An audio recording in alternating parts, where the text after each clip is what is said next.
So guys, in my previous video, a video I posted a while ago, I talked about carers who came here on a sponsorship visa. They are actually running away to another city, and some of them were found sleeping while on duty during night shift. When I posted that video, I got a lot of, and the comments I got were overwhelming. I made that video out of any intention of criticizing or hate towards a particular culture or a country. I must have made that video and I would have stated a particular culture or a country which I'm not supposed to have stated, or which I'm not supposed to have mentioned, which I accept the fault.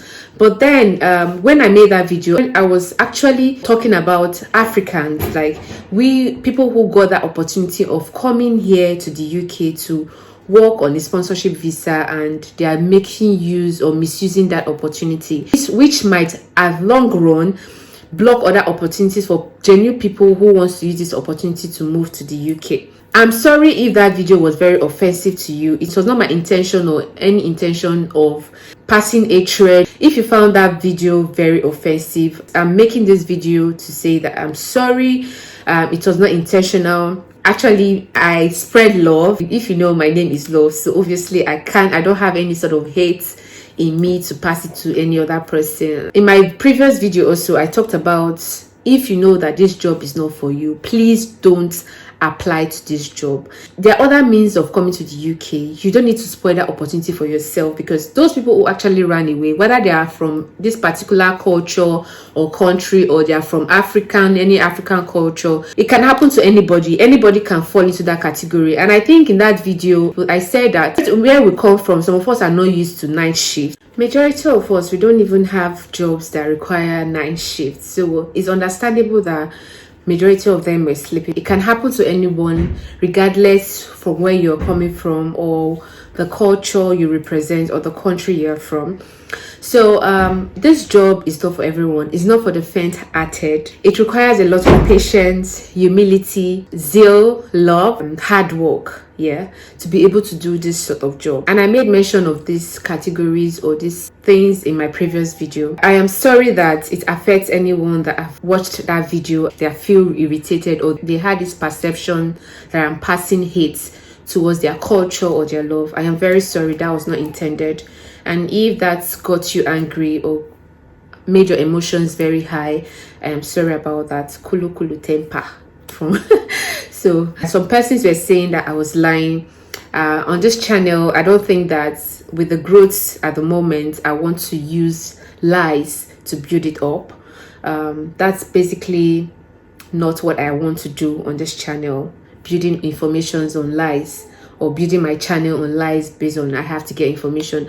I did not lie about it. This information is not false. So please guys, let's move forward from that video, and let's spread love and peace. Thank you guys for your understanding. Moving forward, welcome guys to my YouTube channel. If you're new on my channel, you're very much welcome. And if you haven't subscribed to my channel yet, please do hit that subscribe button, turn on your notification bell so you get notified each time I post new content on my channel. And to my returning subscribers, thank you guys for tuning into my channel. You guys are very amazing. So on today's video, I am going to be sharing with you care homes that are currently recruiting for a care assistant or carers on a sponsorship visa. And if this sounds interesting to your ear, please do watch this video to the end. So on today's video, I am going to be sharing with you a particular care home that is actively recruiting for a care assistant job or an healthcare assistant job or a carer's job. Their pay is about £21,000 per annum. I think it should be around £9.73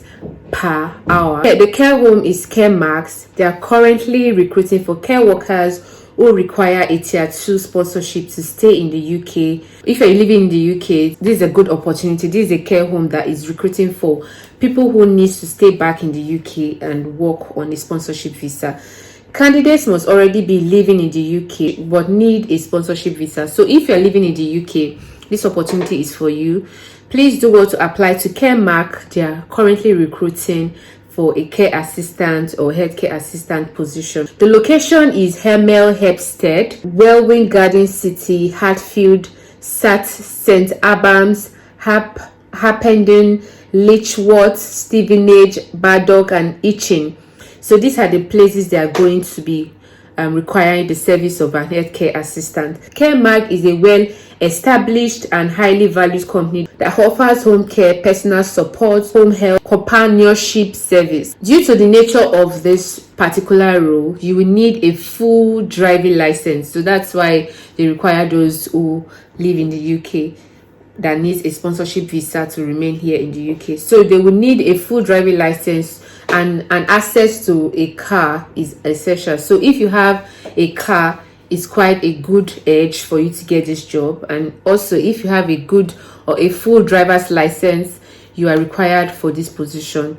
When I mean full driver's license, not just the theory one that you've gotten, but the full provisional driving license. You've done your theory, you've done your practical test, and you've passed them. So that's what is required: a full driving license and access to a car. So if you have a car, it's good edge for you to get this job. That's for people who are living in the UK that need a sponsorship visa. You need to be fluent in written and spoken English. So you need to know how to write in English and well-spoken English, because you're going to be communicating with your residents when you take them out on appointments or recreational activities, or because you'll be taking them around. So they need someone who is fluent in English and can write in English. And the benefit of working with them is you'll be earning £21,000 per annum. You'll be working 39 hours in a week. That's approximately 5 days in a week. So it could either be you're working 4 days in the week and 1 weekend, or you're working the full Monday to Friday, or you're off 1 day in the week and you're back on Sunday in the weekend. They'll be paying for your fuel. So if you're using fuel or diesel for your car, they'll be paying you per mileage, which is about 25p, I think 25 pence mileage, or 25 pounds. Mileage paid is 25p per mile in between calls, plus additional mileage can be claimed through the HRMC. The HRMC is a tax. Any money you get charged for, you can get it back from the HMRC. Then 1.5 times of weekday pay for bank holidays and Christmas. They'll pay you extra. At Christmas time, they usually pay very high. So if they pay you £9 per hour for an ordinary shift, on Christmas Day, if you have a shift to attend on Christmas Day, they might pay you either £10 or £11 thereabout. So they'll give you full training and induction for this role will be provided. If you don't have experience for a care job or for healthcare assistants, don't feel bothered. They will offer you full training and induction for the role. Progression is available. So there's this NVQ level training that will be given to you when you start on the job. Uniform and full PPE provided. So they're going to provide you with full healthcare professional uniform and with the company's logo written on it, and some PPE, because you're going to be dealing with some residents that have COVID, or some residents that are very ill, or they have illness that you don't really need to, like, even if you have to attend to them, but you have to protect yourself. So this sort of uniforms will be provided for you. 24/7 support from on-call team while on the job. If you have any question, or you have a resident who is difficult and you don't know how to handle them, you can meet your team leader or people who are actually doing the same shift with you. You can ask them questions. They will be happy to help you. Company pension scheme. Once you start on the job, they will register you automatically into a pension scheme. So 5% of your salary will be transferred into your pension scheme, and you can withdraw it later in the future. And this pension scheme, you can opt out. You can tell your employer that you don't want to be registered into a pension scheme, and they will opt you out. What your day-to-day can look like. Your day-to-day tasks can vary depending on the client and their needs. So some clients might really be very difficult, while some might not be difficult. So your tasks from day to day might be different from the other. So today you might have a very easy shift. Tomorrow your shift might be very difficult or stressful. So these are the sort of things you should expect when you start on the job. The task can vary from companionship, emotional support. Some of them, they need support, emotional support, because some of them have illness that they can't deal with alone, so they need your support. So you have to be around them when you're working on your shift. meal. You have to prepare their meal, medication prompting, administration. So some of them, you prepare their meal. Those of you that will be doing supports, you prepare their meal, give them their medication when it's time for them to have it, and washing and dressing. Some of them, you have to take their clothes to the washing machine, and after washing, drying and ironing. So some of the care homes, you don't have to do the manual jobs yourself, like the washing machine, just for you to put the clothes in the washing machine, and after washing, you take it out from the washing machine and put it in the dryer. Some care homes, you don't have to use your hands to iron. Some of them have machines that iron the clothes, so it's quite easy for you. And some of them, you have to dress the residents. I mean, after bathing them in the morning or at night. If it's at night, when you finish bathing them, you wear them their 90, they go to bed. But during the day, after giving them a shower, you wear them their clothes for the day. If it's a cold day, you wear them a sweatshirt or a cardigan to protect them from cold. And personal care, when they mean personal care, when they have wet pads, you can change their pad. It can be poo, it can be urine, anything. You have to change it, change their pad, change their clothes if they have a messy pad, if you know what I mean. It could be toileting and incontinence care. So for those that can't go to the toilet, they are maybe disabled, they use wheelchair to move around. Some of them might have wet nappies, and you have to take care of that. Encouraging independence where possible. So some of them that are independent, you encourage them to keep their rooms tidy, eat their food, take their medication, making sure that they know that they are doing the right thing and they have to keep it up. So encouraging independence where possible. So if a resident is doing something good, encourage them and say, "Oh, John, that's nice, keep doing that, I'm so impressed." So those sort of words will make that resident know that they've actually done something good. And you see some of them, they are very hyper and they want to do it the next time, depending on the client's individual needs. So some of them might not have personal needs. Some of them can actually go to toilet themselves, while some of them, they require the service of a carer or healthcare assistant to help them do that. So your shift pattern varies. You can either start 7 a.m. in the morning to 2 p.m. in the afternoon, or you start at 3 o'clock in the afternoon, or 8 to 10 p.m. in the evening. So it varies. So it's all amounts to 39 hours a week contact time. So your week can either start very early in the morning. Those of you that are early riser, this shift is quite good.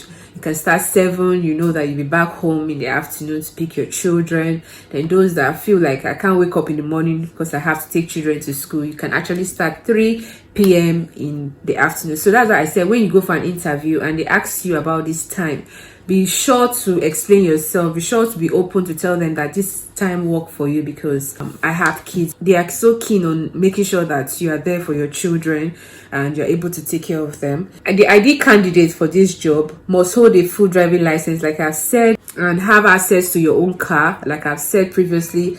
Have at least 1 year experience in a similar role, preferred.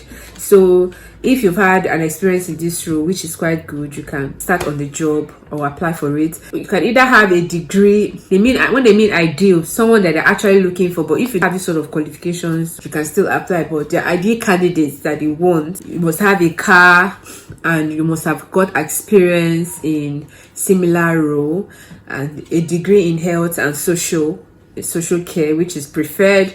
Good understanding of written and spoken English word, passionate about helping people, available to work every other weekend or 1 day in the weekend. So you must be available to work in the weekend, so either Saturdays or Sundays. And I think some care homes pay extra for weekends. Then you are able to work well in team and alone. So even if it's just you alone on your shift, or maybe you guys are not quite much, we are comfortable to work on that shift, and you don't feel pressured or frustrated working alone. So they are looking for those kind of ideal people to apply for this job. CAREMARK strives to ensure that people's value and rights, such as dignity, beliefs, and freedom of choice, are always respected. If you feel you would make a good addition to our team, we look forward to hearing from you. So if you feel like this opportunity is something that you're interested in, please do well to apply. I'll be dropping the link for this application or to the care home on my description box, so do well to check them out. I haven't said much about applying for CAREMARK for the sponsorship visa for a healthcare career assistant job. Please, if you've watched this video to this end, thank you very much. And if you haven't subscribed to my channel yet, please do well to hit that subscribe button. Make sure you turn on your notification bell so you get notified each time I post new content on my channel. Thank you guys for watching today's video. See you in my next video, guys. Bye.